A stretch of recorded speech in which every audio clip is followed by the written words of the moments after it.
Hello, my name's Gary Hargraves, President of NIFA Medical Billing. If you're not familiar with us, then you should know that we've been billing exclusively for non-MD first assistants for over 18 years now in 30 states. If you're interested in billing and getting reimbursed for your first assisting, then through your research, you probably already know that there's just not very much information out there on the subject, not even on the internet, which is kind of interesting. And that's the purpose of this video, is to give you the basics on what to do to get started. Now we have a couple of useful resources that are available to you. The first one is our LinkedIn group. It's entitled Surgical First Assisting, Billing and Reimbursement, and our website at nifamedicalbilling.net. Not long ago, a young lady posted on our LinkedIn group and she said, "I just finished my RNFA course. Now what?" Well, that's really a good question when you think about it. Maybe you've asked a similar one. And so what I'd like to do is to discuss 5 things that you need to know and do to be successful in not only billing for your first assisting, but getting reimbursed. So let's get started on the first point. So point number 1 is you need to apply for independent allied healthcare provider privileges at your facility. So you want to do that right away as soon as you can, because that typically takes 30 to 90 days depending on your facility. Point number 2, you obviously need to find a surgeon if you haven't already done so. But you don't want to just get any surgeon. You want a surgeon that's going to cooperate with you.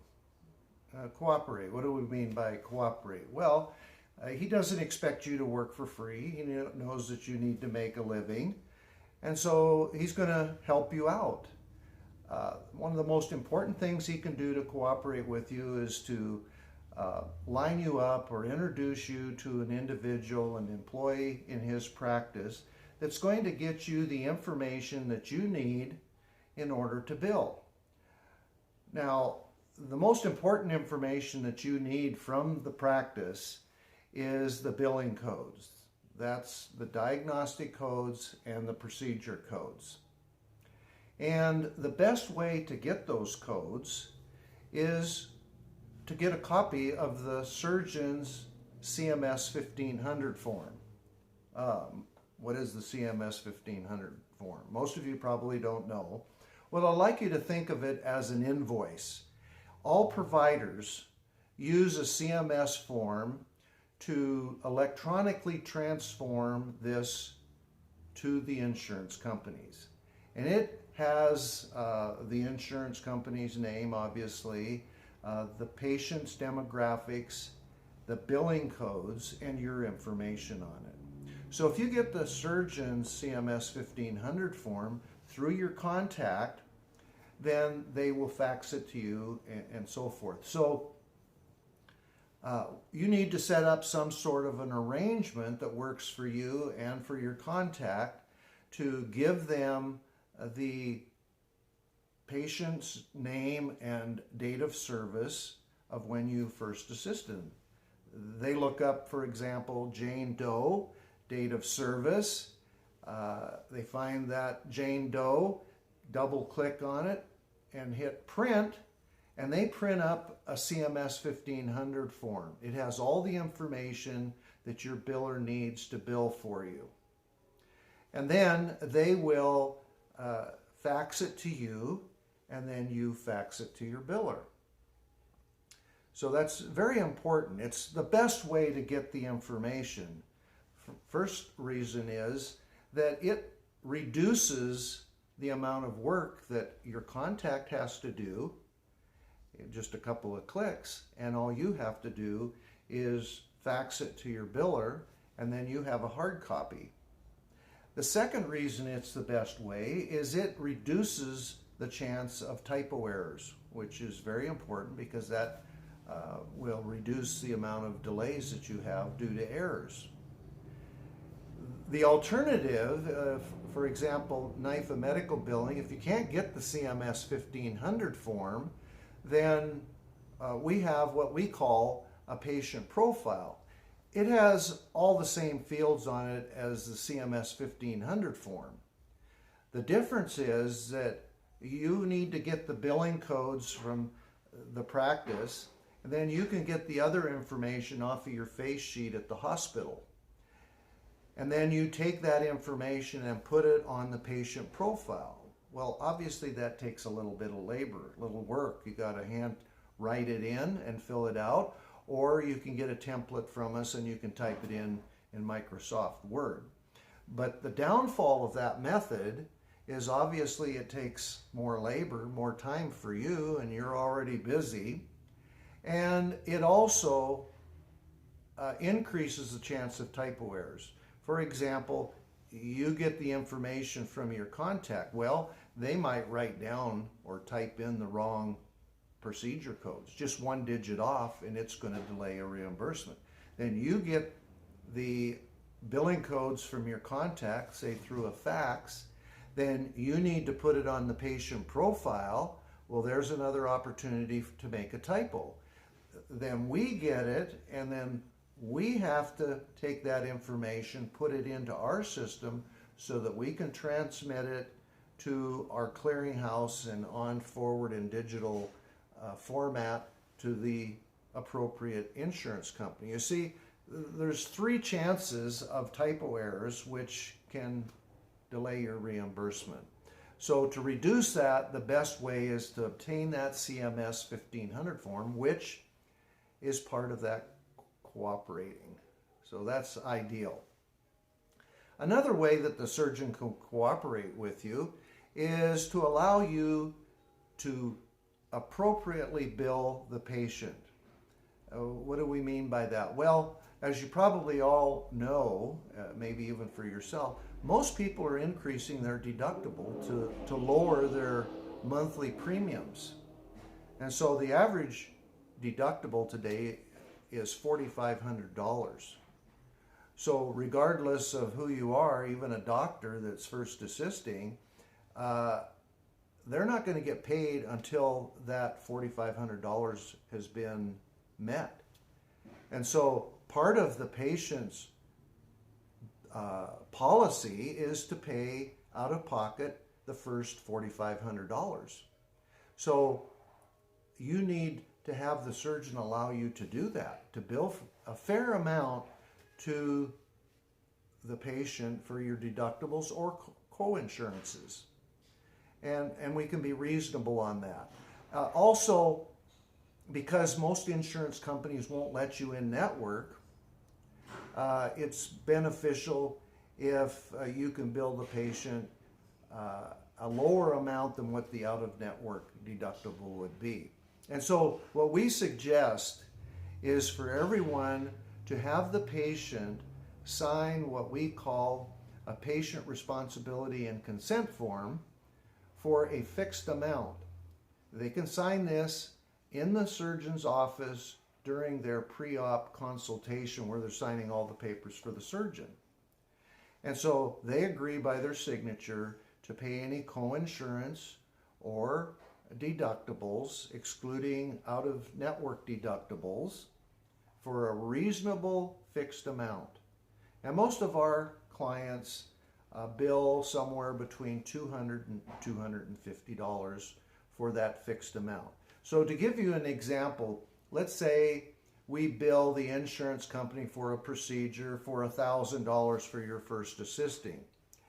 On the explanation of benefits that you receive, they show the allowable amount that they would pay is $500.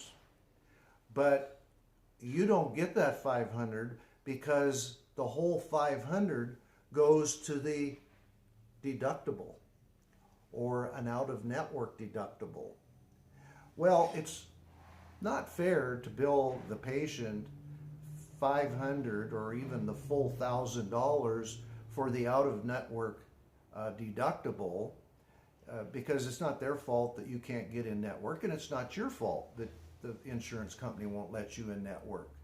So rather than bill them even the allowable, we just bill them the agreed fixed amount, whatever it is, $200, $250. So they're really kind of getting a discount, and you've already told them up front that there is possibly an out-of-pocket financial liability if their insurance policy doesn't cover your expenses. So that's fair to the patient, and if they don't want to agree to that, they can say no, and you could tell the practice that if a patient really is upset about that, to just waive that fixed amount. There's no reason to push the issue. But that's the best way. Otherwise, you're going to be doing way too much first assisting for free. So those are the first 2 points. Point number 3.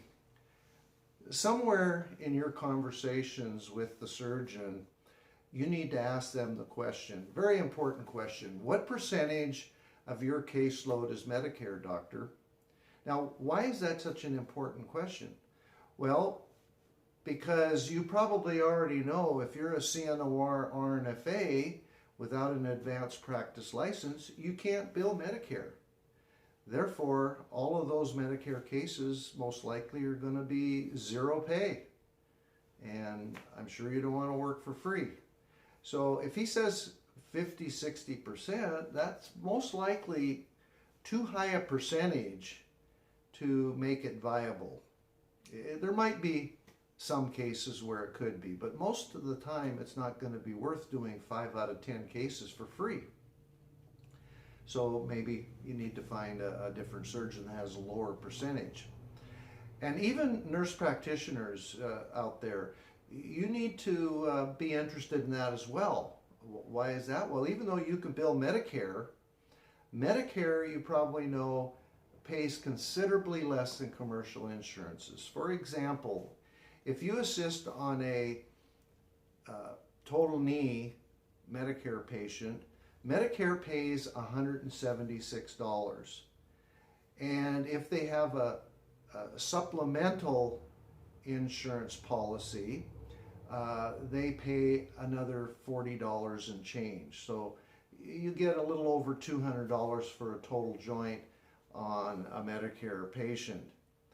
A commercial insurance on the same procedure pays anywhere from $500 to $1,200. So you can see you want to work smarter, not harder. So the lower percentage of Medicare, the better. Point number 4 is states. There are 16 states that have legislation.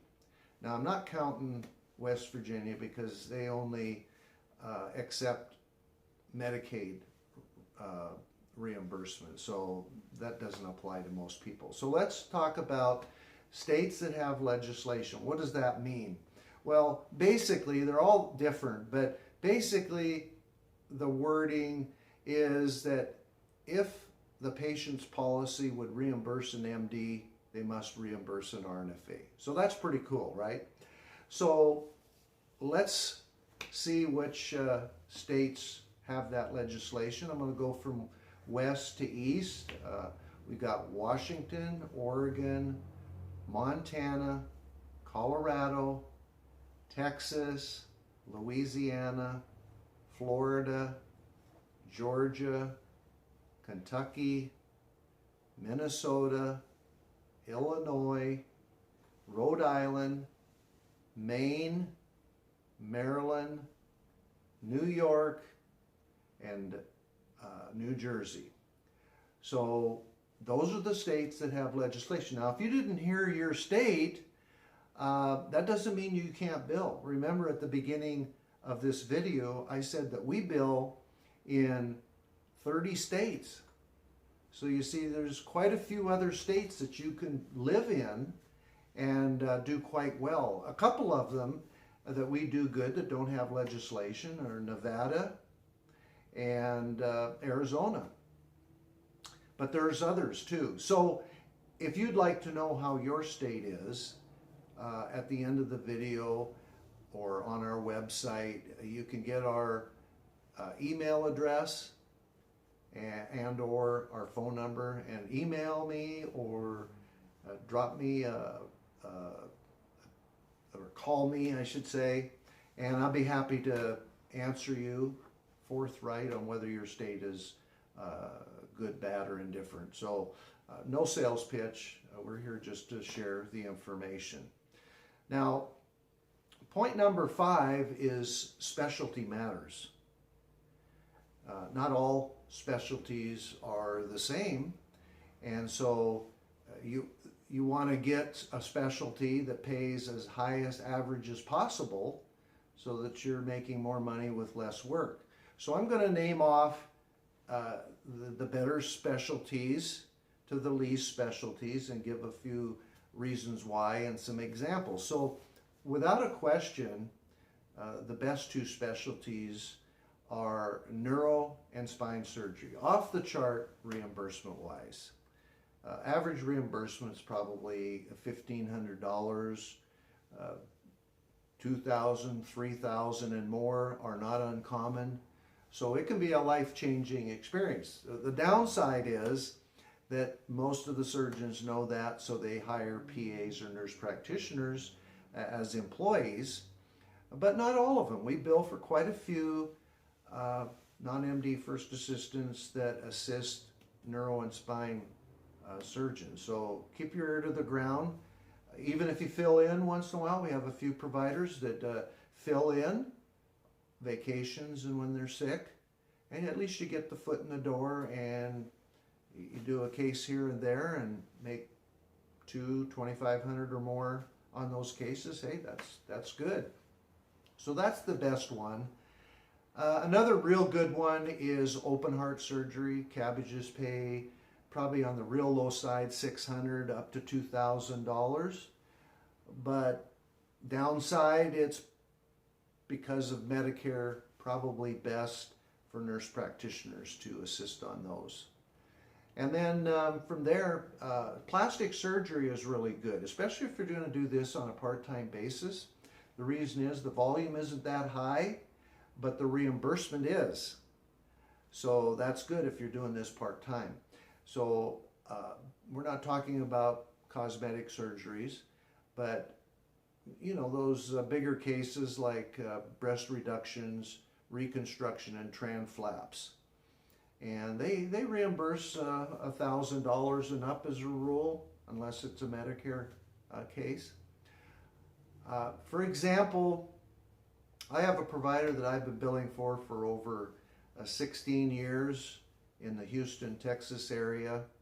She works full-time at a hospital, and she has one plastic surgeon who calls her up whenever she gets a large case, and they make arrangements as to what a good day to schedule the surgery on. And she does, on average, anywhere from 20 to 36 cases a year. Probably averages about one every other week. And over those many years that we've billed for her, she's made as low as $20,000, but as high as $36,000. So I think you would agree that's a pretty good job, part-time job, that makes it worth her while. So that's a good one to watch out for.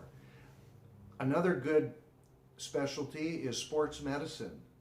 Sports medicine is great because the patients are usually younger and active, and there's therefore low Medicare, and it's got a relatively high average reimbursement. ACLs pay probably average a shade under $500 up to $1,200 and sometimes more.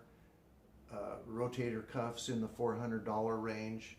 So that's good. I have a guy I've been billing for 18 years in Ohio, and he works 3 days a week for 3 different orthopods, and last year he made right in the neighborhood of $300,000. Unusual. He's specific. We've been billing him. We've really fine-tuned his practice.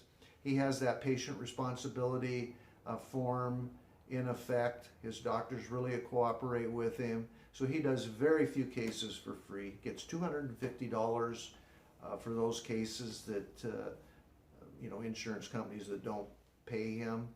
We have very few problems collecting from his patients. So it just gives you an idea of what's possible out there. Not that every sports medicine practice is going to produce that kind of money, but it's a great specialty. And then from there, more common ones we do are OB-GYN. The hysterectomies pay in the neighborhood of $400. C-sections about $250. One caveat there is you need to be careful if you live in an area where there's a lot of people that are on state aid. So most states you can't bill welfare or Medicaid, and even if you can, like we have a provider in Florida, and she does a lot of C-sections and only gets $106 for them when they're state aid. So probably not a real viable thing if you got too high of welfare patients. And then from there, general surgery is kind of on the least attractive. The only reason for that, not trying to knock anybody that's in general surgery, but it's got a couple things that are going against it. Higher Medicare than you'd like to see, and the average reimbursement is kind of like $200 to $300. And then there's a few cases mixed in there that are not medically necessary, like some of your hernias. So by the time you put all that together, unless you've got that patient responsibility form in effect, usually it's going to be too much. Working a lot of cases, there's a lot of volume, but not getting enough to make it viable in most cases. Not all, but most cases.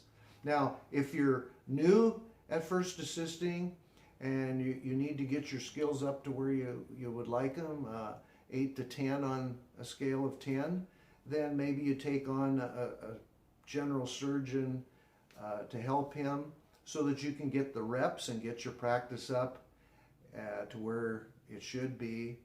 And then you probably want to look for a different specialty that has a higher average and a lower Medicare.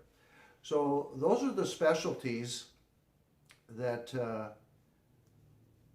we recommend. There's a few others, but those are the most common ones. If you have any questions, need more details on any of that or another specialty, like I said, drop me an email, give me a phone call. I'll give you a candid answer, the best that I can. I don't have all the answers, but I'll give you the best that I have. And so we'll wrap that up. I appreciate you watching the video. We're going to come out with some other ones. I think I'll do a video on the patient responsibility and consent form and cover that in more detail. So until then, we'll see you. Bye.